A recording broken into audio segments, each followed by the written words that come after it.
दोस्तों नमस्कार। तो पिछले भाग में हमने गीता के द्वितीय अध्याय के श्लोक संख्या 8 तक हम लोगों ने अध्ययन किया था और अब हम इसके आगे चलेंगे। तो अब तक हमने देखा कि अर्जुन को शोक उत्पन्न हो रहा है। वो कह रहा है कि जो मुझे शोक उत्पन्न हो रहा है कि अपने ही बंधु बांधवों को, अपने ही परिजनों को मारने के बाद जो मुझे दुख होगा, जो मुझे शोक उत्पन्न हो रहा है कि मैं कैसे मारूंगा, उनकी हत्या मैं कैसे कर सकता हूँ, जो मेरे स्वजन हैं, मेरे ही परिवार के लोग हैं, मेरे ही मित्र हैं, उनकी हत्या मैं कैसे करूँगा। तो ऐसी स्थिति में चूँकि अर्जुन बहुत ही करुणापूर्ण व्यक्ति है तो उसको शोक उत्पन्न हो रहा है और उस शोक से वो कह रहा है कि ऐसा शोक है कि मेरे इंद्रियों को सुखाने वाला शोक है। मतलब वो इससे पहले कह चुका है कि मेरी त्वचा जल रही है, मेरा शरीर जल रहा है। तो इस प्रकार का शोक है जो उसके इंद्रियों को भी सुखा रहा है। तो वो कहते हैं कि मुझे कोई ऐसा उपाय नहीं दिखता कि जो मेरे इंद्रियों को सुखाने वाले शोक को दूर कर सके। तो इसके बाद संजय कहते हैं 9वें श्लोक में, संजय उवाच एवं उक्त्वा ऋषिकेशं गुडाकेश परन्तप न योत्स्य इति गोविंदम उक्त्वा तुष्णिम बभूवः। कहते हैं संजय कि हे राजन, निद्रा को जीतने वाले, गुडाकेश का अर्थ मैंने पहले ही बताया था कि जिसने निद्रा पर विजय प्राप्त कर ली हो उसे गुडाकेश कहते हैं। तो हे राजन, निद्रा को जीतने वाले अर्जुन ने ऋषिकेश अर्थात श्री कृष्ण को, अंतर्यामी श्री कृष्ण को महाराज के प्रति इस प्रकार कहकर गोविंदम, श्री गोविंद भगवान से न युत्से अर्थात युद्ध नहीं करूँगा यह स्पष्ट कहकर चुप हो गए। तो संजय कह रहे हैं धृतराष्ट्र को, उनको राजन कह के संबोधित कह रहे हैं क्योंकि अभी वही राजा हैं। तो उनको राजन कह के संबोधित करते हुए कह रहे हैं कि हे राजन, जिस अर्जुन ने निद्रा को जीत लिया था वो अर्जुन अभी यह कह रहा है श्री कृष्ण भगवान को कि मैं अब युद्ध नहीं करूँगा। मतलब उसने क्लियरली डिसाइड कर लिया कि मैं युद्ध नहीं करूँगा क्योंकि मैं अपने स्वजनों का, अपने पितामह का, अपने मित्रों का वध नहीं कर सकता। उससे अच्छा है कि मैं भिक्षा का अन्न मांग कर गुजारा कर लूँ। मुझे ऐसा राज्य, ऐसा भोग, ऐसा अर्थ नहीं चाहिए। मतलब वो सब कुछ त्यागने को तैयार है। वो बस किसी तरह चाहता है कि युद्ध ना हो, वो युद्ध नहीं करना चाहता क्योंकि युद्ध नहीं करने का एकमात्र कारण है वही जो मैं इतनी बार बता चुका हूँ कि स्वजनों का वध नहीं करना चाहता। तो इसके बाद कहते हैं तम उवाच ऋषिकेश प्रहसन्निव भारत सेनयोर उभयोर मध्ये विषिदंतमिदं वचः। तो उसके पश्चात कहते हैं, हे भरतवंशी धृतराष्ट्र, अंतर्यामी श्री कृष्ण महाराज दोनों सेनाओं के बीच में शोक करते हुए उस अर्जुन को हंसते हुए से यह वचन बोले। तो बतला रहे हैं आगे धृतराष्ट्र को कि इसके बाद जो है, जब अर्जुन ने साफ साफ मना कर दिया कि मैं अब युद्ध नहीं करूँगा, तो फिर श्री कृष्ण क्या बोलते हैं। बोलने से पहले यहाँ पे बता रहे हैं संजय कि वो हंसते हुए बोलते हैं, वो हंस रहे हैं। अर्जुन शोकग्रस्त है, अर्जुन करुणा के वशीभूत होकर, मोह के वशीभूत होकर वो एकदम दुखी है। उसकी इंद्रियां जल रही हैं, इंद्रियां सूख रही हैं, ऐसा वो शोक मग्न है।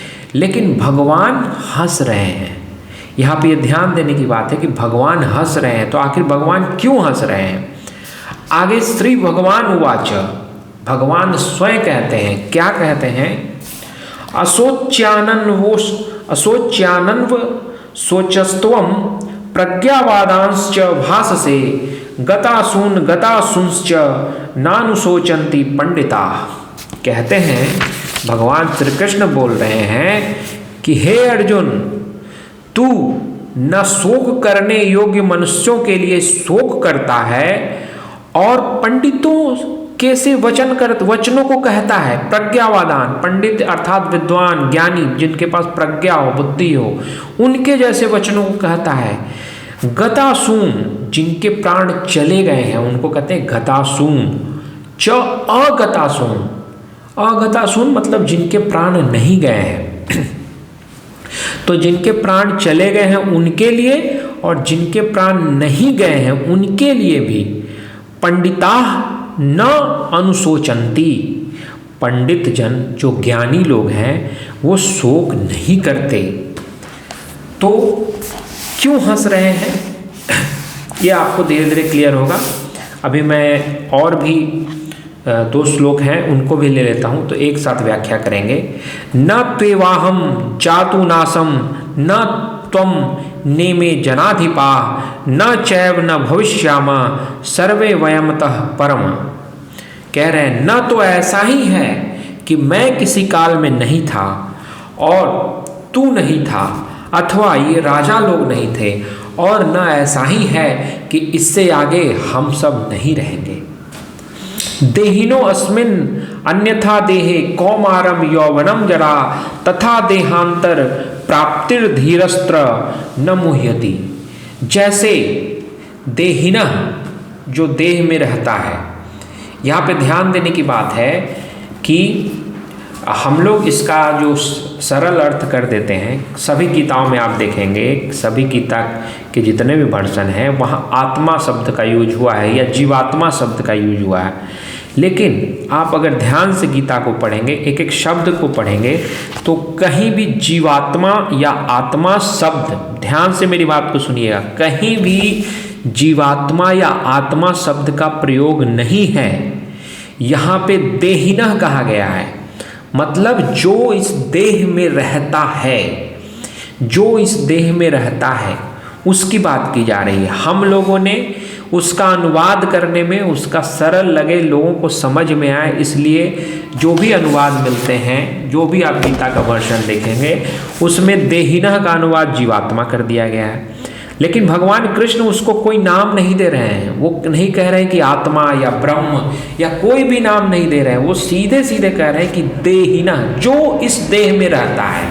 अब कौन रहता है इस देह में, कौन है, ये आपका सोचना काम है। और उसको नाम से, और कहीं ना कहीं भगवान श्री कृष्ण सही कह रहे हैं, क्योंकि उसको नाम की सीमा में नहीं बांध सकते, उसको आत्मा या ब्रह्म कोई नाम नहीं दे सकते, क्योंकि ना वो सीमा से अतीत है। उसको अगर हम कोई नाम दे देते हैं तो वो कहीं ना कहीं सीमातीत हो जाता है, वो सीमा में बंध जाता है।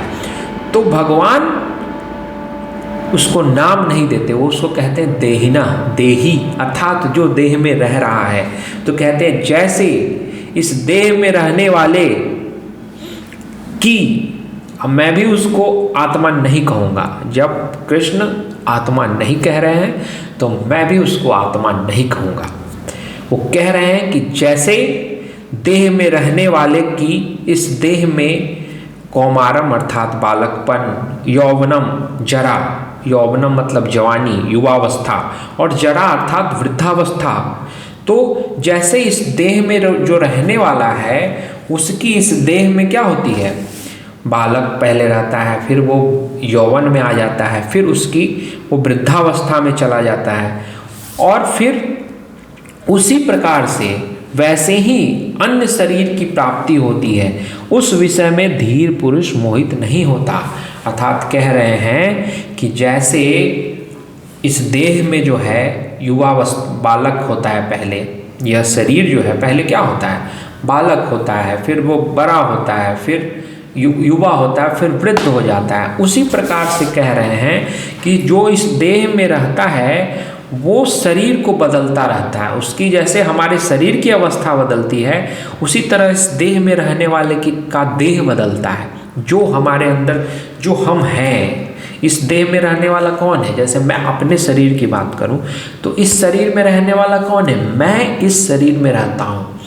तो जैसे मेरे शरीर की बचपन होता है शरीर का, वो फिर युवा हो जाता है, फिर वृद्ध हो जाता है, उसी प्रकार से उसकी अवस्था जैसे जैसे बदलती है, तो जैसे शरीर की अवस्था बदलती है उसी तरह से इस शरीर में रहने वाले की अवस्था बदलना है, शरीर का बदलना। मैं इस शरीर में हूँ, मृत्यु के बाद मैं किसी और शरीर में चला जाऊँगा, जन्म से पहले मैं किसी और शरीर में था, तो बस उस शरीर में रहने वाले की अवस्था बदल रही है। तो अब हम तीनों श्लोकों को एक साथ लेते हैं। तो शुरुआत करते हैं वहाँ से कि जब अर्जुन अपने धनुष बाण को रख देता है और निश्चित रूप से कहता है कि मैं युद्ध नहीं करूँगा, एकदम निश्चय है कि मैं युद्ध अब नहीं करूँगा, तब भगवान उससे क्रोधित नहीं होते हैं। उससे क्रोधित न होकर वो प्रसन्न होते, वो हंसते हैं और हंसते हुए ये सारी बातें कहते हैं। जैसे आप देखेंगे कि जब कोई छोटा बच्चा होता है वो कुछ खेलता है तो खेलते खेलते वो कुछ गलती कर देता है या रोने लगता है, तो हम उसके साथ रोने नहीं लगते, हम हंसते हैं। अरे क्यों रो रहे हो, अरे ये कुछ नहीं है, खिलौना टूटा है, खिलौना उसके हाथ से छूट कर गिर जाए और टूट जाए और वो रोने लगता है, तो हम कहते हैं ये खिलौना टूटा है, दूसरा खिलौना ला के दे देंगे। हम नहीं रोने लगते, हम हंसते हैं, क्योंकि जो वो बालक है उसका तल और हमारा तल अलग अलग है। वो जिस तल पे खड़ा होकर रो रहा है, हम उस तल से ऊपर होते हैं। हम जानते हैं कि सत्य क्या है, वो खिलौना कुछ नहीं है, उसमें खिलौने में कोई जान नहीं है, उस खिलौने के टूटने से कोई फर्क नहीं पड़ता, नया खिलौना आ जाएगा। हमको ये पता है, इसलिए हम हंसते हैं, अरे हंस रो मत, छोड़ो दूसरा खिलौना ला देंगे तुम्हारे लिए। लेकिन बच्चा रोता है क्योंकि बच्चे को उससे लगाव हो जाता है, उसको लगता है ये खिलौना टूट गया, अब क्या होगा, अब तो कोई खिलौना नहीं आएगा। लेकिन जिस प्रकार से एग्जैक्ट ये उदाहरण सही नहीं है, फिर भी मैं समझाने की कोशिश कर रहा हूँ कि जैसे हम एक बच्चे के तल पे नहीं होते और हम बच्चे की एक्टिविटी को देख के हंस देते हैं, उसी प्रकार से अर्जुन और श्री कृष्ण का तल अलग अलग है। अर्जुन जिस तल पे है, श्री कृष्ण उस तल पे नहीं है, उससे ऊंचे तल पे हैं। वो चीज़ों को जितने समग्र रूप से देख रहे हैं, अर्जुन नहीं देख पा रहा है। इसलिए वो अर्जुन की इन बातों को सुनकर, इस शोक को देखकर और उसके इस डिसीजन को कि मैं युद्ध नहीं करूँगा, इसको सुनकर वो हंस देते हैं। और हंसते हुए क्यों हंस के कहते हैं? क्योंकि बार बार अर्जुन एक ही बात को दोहरा रहा है, शुरू से अंत तक एक ही बात को दोहरा रहा है कि मैं इनको कैसे मारूंगा, मैं इनको कैसे मारूंगा, मैं इनको मार नहीं सकता, ये मेरे भाई हैं, ये मेरे बंधु हैं, ये मेरे सखा हैं, मैं इनकी हत्या कैसे कर सकता हूँ, मेरे पितामह हैं, मेरे गुरु हैं। वो बार बार परेशान इस बात से है कि मैं इनको कैसे मारूंगा, वो मारने को लेकर परेशान है। और कृष्ण इस मारने वाली बात को लेकर हंस देते हैं, क्योंकि कहते हैं, वो ये कहते हैं कि तुम जिसके लिए शोक कर रहे हो, पहले सबसे अंत जहाँ छोड़ा था उसने कि मुझे शोक हो रहा है, उस शोक से मेरी इंद्रियां सूख रही हैं, तो वो शोक को ही कहते हैं कि जिनके लिए तुम शोक कर रहे हो वो शोक करने के योग्य ही नहीं है। सबसे पहली बात वो कहते हैं कि जिनके लिए तुम शोक कर रहे हो वो शोक करने के योग्य नहीं है। कहते हैं अगर तुम अपने धरातल पे, जिस तल पे अर्जुन खड़ा है, पहले उस तल की बात करते हैं। कहते हैं कि तुम अपने ही तल पे अगर देख रहे हो तो तुम जिनके लिए शोक कर रहे हो कि मैं पितामह को कैसे मारूंगा, मैं कौरवों को कैसे मारूंगा, मैं अपने गुरु को कैसे मारूंगा, क्या वो शोक करने के योग्य हैं? क्या वो गुरु होकर उनको जो उनका जो चरित्र होना चाहिए था, उनका जो कर्म होना चाहिए था, क्या उन्होंने वो किया है? अगर किया है तब तो वो शोक करने के योग्य हैं, लेकिन नहीं किया है। उनके होते हुए, उतने डिटेल में बात नहीं करते, लेकिन समझने के लिए हम आगे बढ़ते हैं कि अगर उनके होते हुए तुम्हें युद्ध करना पड़ रहा है, तुम्हें तुम्हारा अधिकार नहीं मिला तभी तो तुम युद्ध कर रहे हो, तो उनके होते हुए पितामह हैं, गुरु हैं, फिर भी युद्ध करके अधिकार मांगना पड़ रहा है, तो क्या वो शोक करने के योग्य हैं? अगर तुम्हारे कौरव तुम्हारे भाई हैं और वो तुम्हें तुम्हारा अधिकार नहीं दे रहे हैं, अपने भाई की चिंता वो नहीं कर रहे हैं और तुम उनकी चिंता कर रहे हो, तो क्या वो शोक करने के योग्य हैं? निश्चित रूप से इसका उत्तर होगा कि नहीं, वे शोक करने के योग्य हैं ही नहीं। तो अर्जुन के तल पे पहुंचकर वो उत्तर देते हैं। अब वो अर्जुन के तल से थोड़ा ऊपर उठकर उत्तर देते हैं कि तुम शोक तो कर ही रहे हो, ठीक है, लेकिन साथ में तुम प्रज्ञावादान भाष से, यानी एकदम बुद्धिमानों की तरह बात कर रहे हो, प्रज्ञा जैसे जिसको ज्ञानियों की तरह बात कर रहे हो कि इन लोगों को मारने से अच्छा है कि मैं भिक्षा मांगकर अपना जीवन गुजार लूँगा, मैं तीनों लोगों का सुख भी मुझे मिले तो मैं छोड़ दूंगा, अर्थ और भोग सबको छोड़ दूंगा। तुम ऐसे ऐसे ज्ञानियों की तरफ प्रज्ञावादान भास से तुम प्रज्ञावान की तरह बातें कर रहे हो। तो अब सुनो, जो प्रज्ञावान होते हैं वो क्या कहते हैं और वो क्या करते हैं। तो कहते हैं कि जिनके प्राण चले गए हैं और जिनके प्राण नहीं गए हैं, अर्थात जो जीवित हैं और जो मर गए हैं, जो बुद्धिमान है, जो प्रज्ञावादान जिनको कह रहे हैं, जो पंडित जिनको कह रहे हो, तो वो पंडित जन, वो ज्ञानी जन इन दोनों में किसी के लिए शोक नहीं करते। ज्ञानी न तो जिनके प्राण चले गए हैं उनके लिए और न ही जिनके प्राण नहीं गए हैं उनके लिए, दोनों में किसी के लिए शोक नहीं करते। क्यों नहीं करते? तो आगे वो बताते हैं कि न तो ऐसा ही है कि मैं किसी काल में नहीं था और ये राजा लोग नहीं थे, और नहीं ऐसा ही है कि तुम कभी नहीं थे, और न ऐसा ही है कि इससे आगे हम सब नहीं रहेंगे। अर्थात वो कह रहे हैं कि अर्जुन, ऐसा नहीं है कि इससे पहले तुम नहीं थे और मैं नहीं था और ये सब लोग नहीं थे। ये सब लोग, हम तुम सब पहले भी थे, आज भी हैं और इसके बाद भी रहेंगे।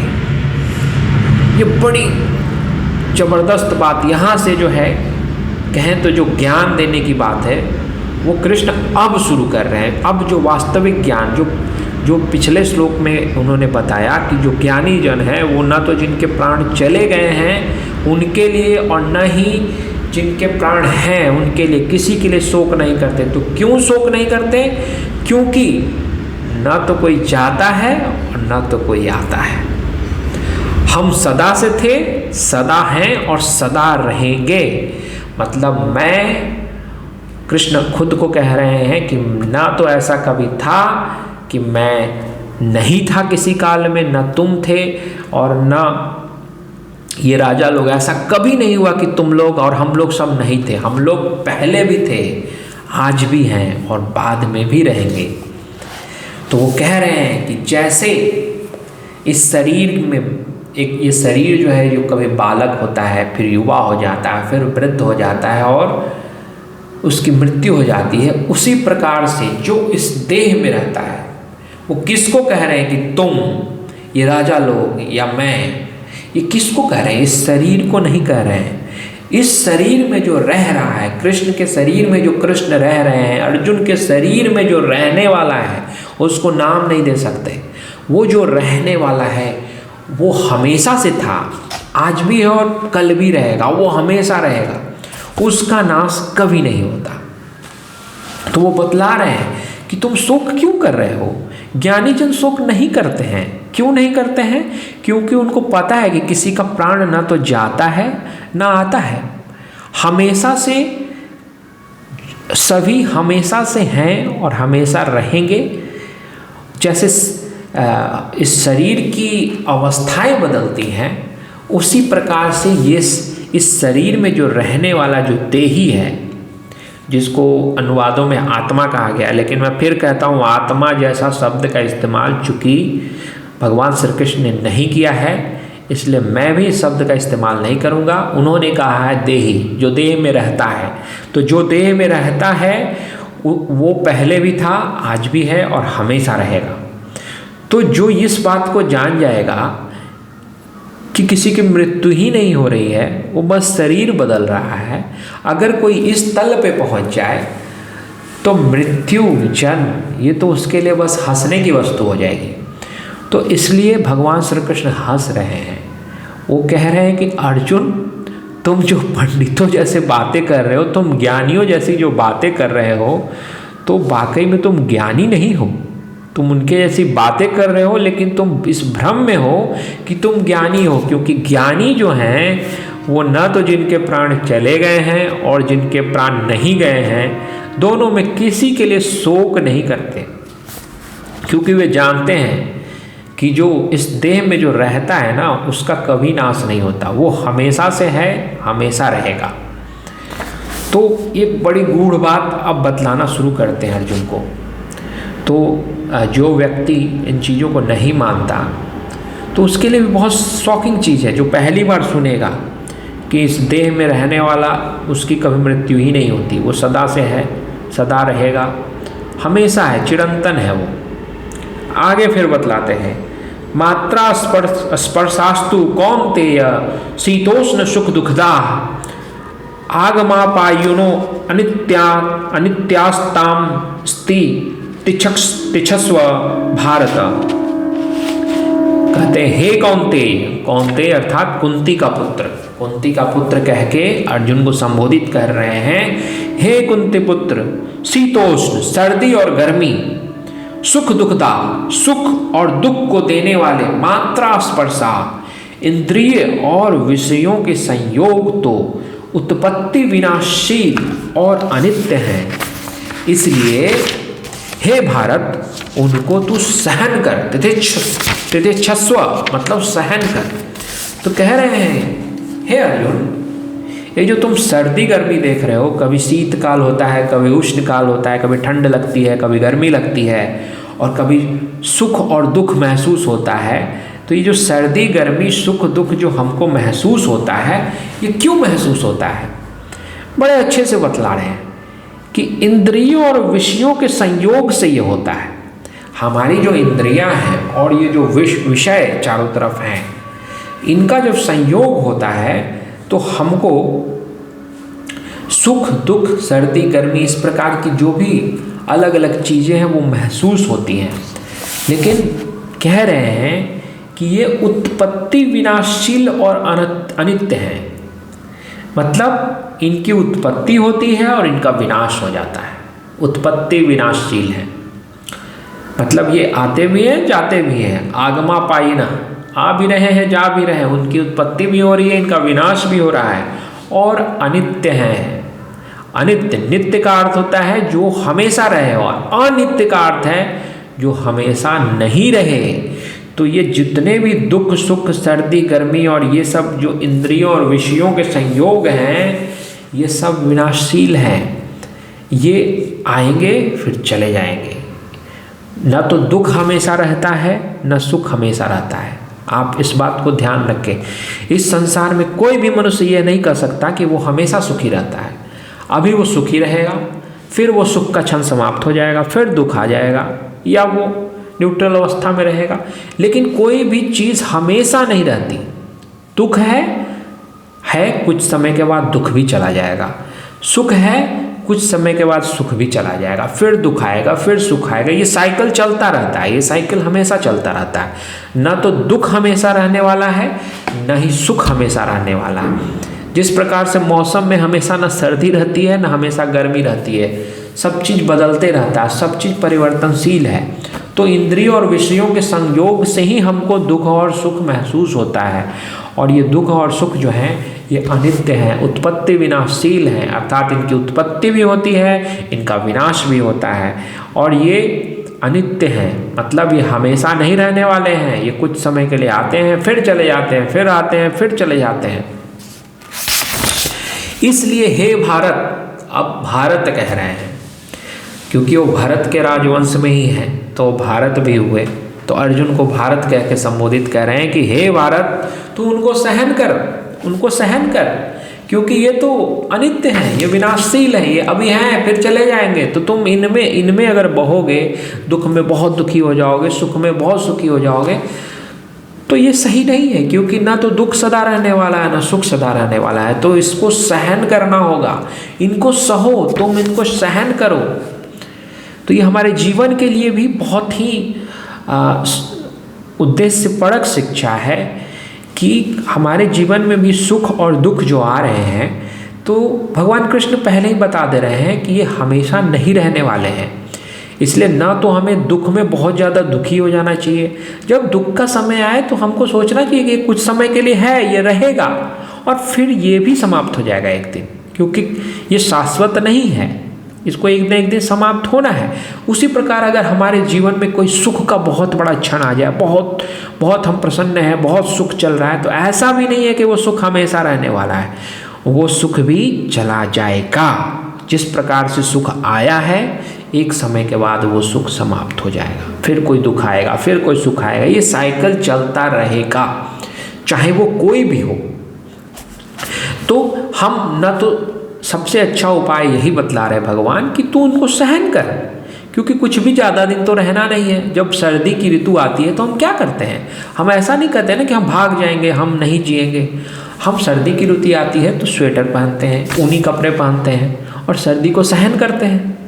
अगर गर्मी की ऋतु आती है तो हम पंखा लगा लेते हैं, कमरे में हवा लेते हैं, ठंडी का उपाय करते हैं कि ठंडक हो, लेकिन हम भागते नहीं हैं, उसको सहन करते हैं। जिस प्रकार से गर्मी को सहन करते हैं, सर्दी को सहन करते हैं, उसी प्रकार से हमको सुख को भी सहन करना है, दुख को भी सहन करना है। क्योंकि जितने प्रकार की विपरीत अवस्थाएं हैं, कोई भी शाश्वत नहीं है, कोई भी अनित्य नहीं है, सब बदलने वाले हैं, सब परिवर्तन होते रहते हैं, इसलिए इनको सहन करना चाहिए। श्री कृष्ण यही अर्जुन को कह रहे हैं कि तू इनको सहन कर। फिर आगे कहते हैं, यम हीना व्यथंतन तेरी पुरुषम पुरुषर्षव सम दुख सुखम धीरम सो अमृत तत्वाय कल्पते।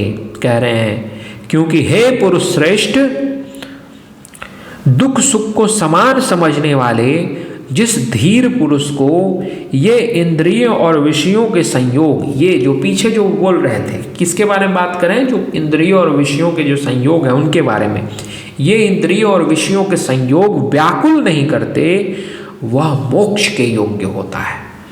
तो कह रहे हैं कि हे पुरुष श्रेष्ठ, अब वो अर्जुन को पुरुष श्रेष्ठ कह रहे हैं कि तुम सभी पुरुषों में श्रेष्ठ हो। तो तुम समझो इस बात को कि जो सुख दुख को समान समझता है, जो धीर पुरुष है, धीर पुरुष वही है जो सुख दुख को समान समझता है, सुख दुख दोनों को समझता है कि ये कुछ समय के लिए आए हैं फिर चले जाएंगे, इनमें से कोई भी शाश्वत नहीं, आया है चला जाएगा। तो सुख दुख को एक समान समझता है। और जिसको ये इंद्रियों और विषयों के संयोग व्याकुल नहीं करते, जब सुख और दुख हमारे जीवन में आते हैं तो हमारे इंद्रियों से उनका जब संयोग होता है, इन विषयों का, तो इंद्रियों और विषयों के संयोग से ही ये सुख और दुख उत्पन्न होते हैं। तो इंद्रियों और विषयों के संयोग से जो व्याकुल नहीं होता है वही मोक्ष के योग्य होता है, उसी को मुक्ति मिलती है। तो इस अंतिम जो हमने 15वां श्लोक जो अभी जिसका अर्थ मैंने बतलाया, इस पे और आगे चर्चा की आवश्यकता है, इसलिए समय को देखते हुए मैं अपनी वाणी को यहीं विराम देता हूँ और इस पे और आगे के श्लोक पे हम लोग आगे चर्चा करेंगे। तो एक बात मैं आपको कहना चाहूँगा कि गीता में आपको जीवन की हर समस्या का निदान मिलेगा, और उसको अगर आप ध्यान से पढ़ें और ध्यान से सुने समझें तो आपकी जीवन की हर समस्या का समाधान यहाँ है। तो मैं कहूँगा कि इसको इसी प्रकार से मेरे साथ जुड़े रहिए। हम एक एक श्लोक को अच्छे से अर्थ करते हुए उसके जो मेन जो जिस्ट है उसको समझने की कोशिश करेंगे, और कैसे हम अपने जीवन में उसको उतार सकें, कैसे अपने जीवन के कठिनाइयों में इसका प्रयोग कर सकें, इस पे मैं ध्यान दूंगा।